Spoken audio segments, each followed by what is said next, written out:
Yeah, welcome back to another episode of the Format Podcast. Got a pretty interesting show for you here tonight. It's Saturday evening, it's September, it's football season, so you know what we're going to be talking about, college football. And what in college football are we going to be talking about?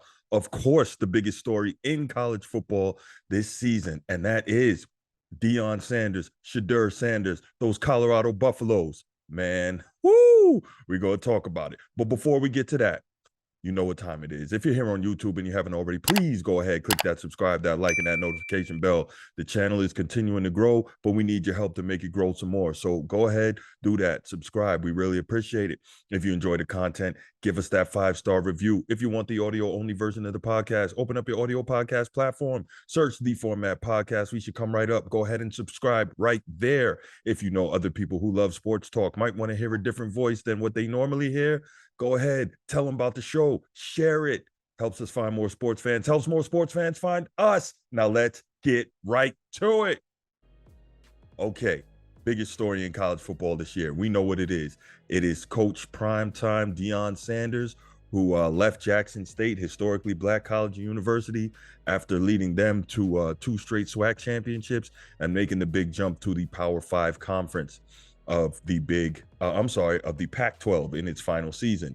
And he's already doing things that nobody expected. This team was 1-11 last year, hence the reason they had to get rid of their head coach. I think it's Carl Durrell. And they ponied up and brought in a big-time name and a big-time coach in primetime Deion Sanders. Deion came in, we know the big thing, at his press conference and told all the students even before the spring game, go ahead, get ready, because basically some of y'all not going to make it. I'm bringing my luggage with me, and the luggage is Louis. He had a number of guys come with him. He raided the transfer portal. He recruited well. We know Deion is a magnetic personality on the recruiting trail and a magnetic personality, period. And everything he's done has just totally changed the vibe, the tenor, the feeling around Colorado football. For the first time ever, the Colorado spring game sold out. He did that, or not he did that, but he's pretty much responsible for that. And coming into the season, the opening game, which pretty much turned the college football world on its head, was against national runner-up from last year, TCU, Texas Christian University Horned Frogs. And of course, as we know, Deion kept the receipts. And what do we mean by that? We mean that his Colorado Buffaloes won the game 45-42 in an absolute barn burner. Best game of the weekend last weekend, maybe best game of the college football season so far, and really kind of upset the apple cart, because again, the Horned Frogs, TCU, were the national runner-up last year. Yeah, they got smoked by Georgia in the national title game, but they beat a very good Michigan team in the semifinal that, no one expected them to get past, and they got to the title game.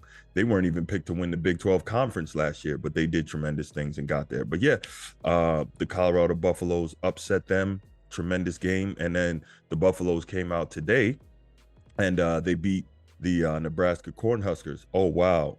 So I'm sorry. I got the Alabama-Texas game on the other screen on my computer. So if you see me looking over there, that's what that's about. And looks like Alabama just scored on a 49-yard bomb to take the lead in this thing. Anyway, back to Deion and Colorado. So what we're going to talk about here tonight, the point of this is, how far can the Colorado Buffaloes go this season? How good can they be? What can we reasonably expect? Now, remember, this is a team that won 1 game last year. So if they were to win, let's say 4 games this year, it would be a monumental jump in the first year.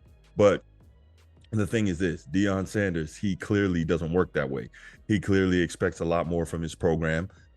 As we said, he went out, raided the transfer portal, recruited like a madman, and this team is already 2-0, which is probably more than most people expected. And they won their first game 45-42, as I mentioned, and they beat Nebraska handily today, 36-14. And I think one of the most pleasant surprises is that his son and starting quarterback Shadeur Sanders made the jump from HBCU to Power 5, and he has not taken a step backwards. He is absolutely killing people out there. And I think he's got 903 passing yards through his first 2 games. The first game against TCU, he set a school record with 510 passing yards. And those 903 passing yards, 6 touchdowns, 0 interceptions, those 903 are the fourth most passing yards through the first two games of the season in the Pac-12 in the last 20 years. Shadeur Sanders is amazing. He's completing, I believe, 73.8, which let's round to 74% of his passing attempts so far this season. So we know he's super accurate. And what I love is watching this guy play. He just sits in the pocket and he drops dimes. Like, he never looks particularly nervous. He never looks particularly hurried. He looks like he understands completely what he's seeing out there from the defense. He looks like he's very well in sync with his offensive coordinator. Can't remember his name, but I know he used to be the head coach of Kent State last year. Very good offensive program. And yeah, Shadeur, you watch him play, and this dude he just looks special, man. He just looks special. And I tell you what, the Pac-12, that is a quarterback conference this year, man. You've got obviously reigning Heisman Trophy winner Caleb Williams, who very well could win a second one. Maybe hard to do since only one guy's ever won back-to-back Heismans, or more than one. But Caleb, if anyone's going to do it, it could be him. So you got Caleb Williams at USC. You got Michael Penix Jr. Lighting the sky up in Washington with his elite number one receiver, Roman Dunze, who is on most people's boards the second best receiver in the country. You've got DJ Uiagalelei, who transferred out from Clemson to Oregon State and looks like he's got a new lease on life. Of course, you have Shadeur Sanders. You got Cam Rising at Utah. Man, you've got some really good quarterback play out there in the Pac-12. And, I was thinking about this. If Deion Sanders had arrived at Colorado 1 year earlier, they probably would have secured that TV deal and that conference doesn't fall apart. Imagine that. That is the power that this guy has. I believe last week's opener got like 7 million viewers at peak. The game between TCU and Colorado, like, that's insane. I think it set a record for Fox Big Noon Kickoff, which is their main game of the weekend. And so you look at that and you say, wow, like the interest this guy draws and creates. And it's not just the interest for him being prime or him talking or what have you. He's backing it up with play on the field. He's backing up by making his players believe and having them prepared to get out there and play football at an extremely high level. Obviously, any coach will tell you there's things to clean up and places you can improve, but you watch them score 36 and only give up 14 today. So the defense improved, and obviously the offense did their thing. They started a little slow, but overall they played extremely well. So then you start looking at it and you say, well, how good can Colorado be? So next week they have a matchup against Colorado State, in-state rival, and they very likely should win that. I think one of the biggest keys here is for Deion, and it seems that he's done it really well, is preparing his team to deal with the scrutiny and the notoriety that comes with being his team, right? Because obviously he brings a lot of attention on himself and a lot of pressure. That doesn't bother him. He's a Hall of Famer, arguably the greatest ever at his position in the NFL, and maybe one of the top 10 or 15 players ever in National Football League history. He was that good. And of course, we know incredible athlete, dual sports star, played in the World Series with the New York Yankees. So this guy knows what it is to deal with it. High levels of pressure, on all levels. Now, with that said, everyone is not built the same, but it appears that he has done a tremendous job in prepping his team to deal with that. So next game up, like I said, is Colorado State, and I'm sure that the Buffaloes will be heavily favored in that one. So they should be 3-0 going into a September 23rd matchup at Oregon. Now, if you know anything about college football, Eugene, Oregon, Autzen Stadium, that is a raucous environment, and it's going to be super loud.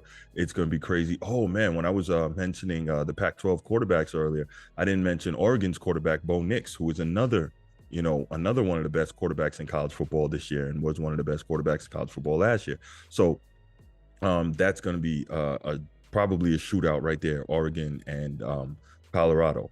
Can Colorado beat them? I mean, most people, I think, would put the money on Oregon, but the way Colorado is playing and the way Coach Prime is preparing these guys, can you ever really bet against them? Who knows, right? So that's the September 23rd matchup.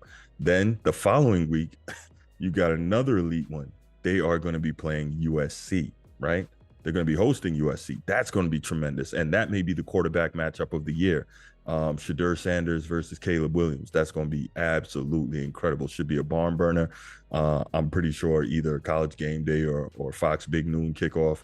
They're probably going to be there for the pregame show, and if that game is not already scheduled to be on TV, it'll get flexed onto TV, and the ratings it's going to do are going to be through the roof. Now, at this point, uh, you know what I was about to say? At this point, I don't know. I guess it's going to depend on what I see over the next couple of weeks. But I was going to say I don't know if Colorado could beat USC. But the fact is, Lincoln Riley-led teams are never elite defensively. So if it gets into a shootout, man, who knows what could happen? Clearly, Coach Prime has shown that he's recruited extremely well. He's got a lot of speed in the skill positions. So who knows? They might be able to go blow for blow with Caleb, Lincoln Riley, and those Trojans. So that would be an awesome one. But if I had to put money on it, and I'm not a gambling man, I probably would take USC to win outright. Um, Next up after that, October 7th is going to be at Arizona State. Not a particularly good team. You're probably going to pick Colorado in that one. Next up, Stanford. You're probably going to pick Colorado there again. UCLA, that should be a good one. Um, can't even really pick it. But I mean, I think that when I looked at this schedule right before the season started, I think I had Colorado winning like 8 games, and I don't see why that can't happen, which again would be a tremendous turnaround from winning only 1 game last year.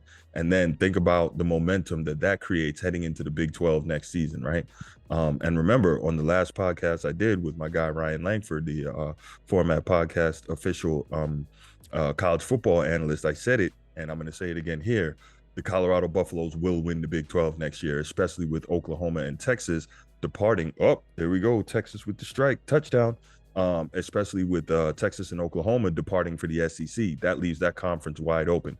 I believe that with the recruiting that Deion Sanders is going to do, with him continuing to make moves in the transfer portal, and with the excellent coaching staff he's assembled, that they are going to be in prime position. See what I did there? Prime position to go ahead and win that conference. I do believe they win the Big 12 next year. Okay, so after the UCLA game, next up, another matchup: Shadeur Sanders, DJ Uiagalelei versus Oregon State. So that should be another one. That's going to be an interesting one. I think in that one I would pick Oregon State because USC would really be tested in their interior defensive line.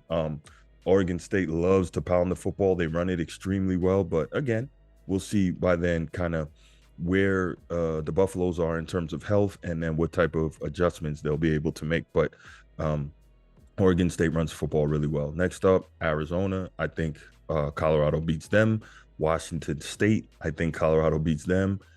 They finish out the season at Utah. I think Utah beats them. That's the 2-time defending Pac-12 champions. I mean, at this point, you can't really bet against Colorado, but I think Utah at this point has a little too much. They're too physical. They're a very good defensive team.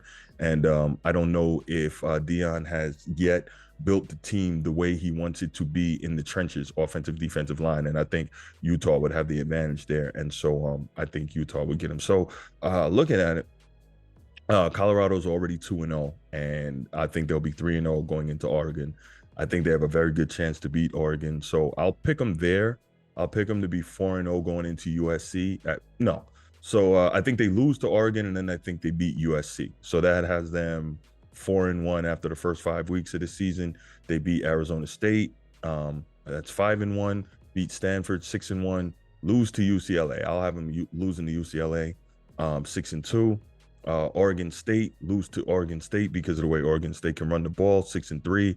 Beat Arizona, beat Washington State, lose to Utah. So that has them 8-4 to end the season, which again, tremendous turnaround following a 1-win season. And then, Deion raids the transfer portal again. He brings in high-level recruits. He thickens up this team on the offensive and defensive lines. Absolutely incredible. Shadeur Sanders. Personally, I don't think that he's going to leave to go to the NFL after this season, unless, the scouts have him going really, really high. I think he'd be a first-round pick, but, unless he was maybe a top 10 guy, I don't think that he's going to leave. And also the benefit is that with the NIL valuations now, guys don't necessarily, if they're elite players, have to run to the league to try to get paid because they can get paid in college now. So there's that. So Shadeur Sanders, incredible. Shiloh Sanders, incredible. Travis Hunter, incredible. Just overall, the skill position, the coaching, the Colorado Buffaloes, the sky is the limit. I have them 8-4 this season, which is an incredible turnaround. And then I have them go ahead and winning the Big 12 conference next year, which very well could put them into the playoffs. So a lot of things could happen. I guess the question to start out was, how good can the Colorado Buffaloes be? I think they can be very good this year. I think they can be great next year. So I guess what I want to know from you is, what do you think of my prediction of 8-4 this season? Where do you think I fell short? What do you think I got wrong? Tell me, how good do you think the Colorado Buffaloes can be? Leave your comments in the comment section. Can't wait to hear from you. I'll be back next time. Man, I love college football season. I love football season, period. Football is such an incredible game, man. It's so competitive, and these dudes want it so bad. But yeah, thank thank you for listening. If you haven't already, remember, please click that like, subscribe, and that notification bell. I'll be back next time, and I'm out. Peace.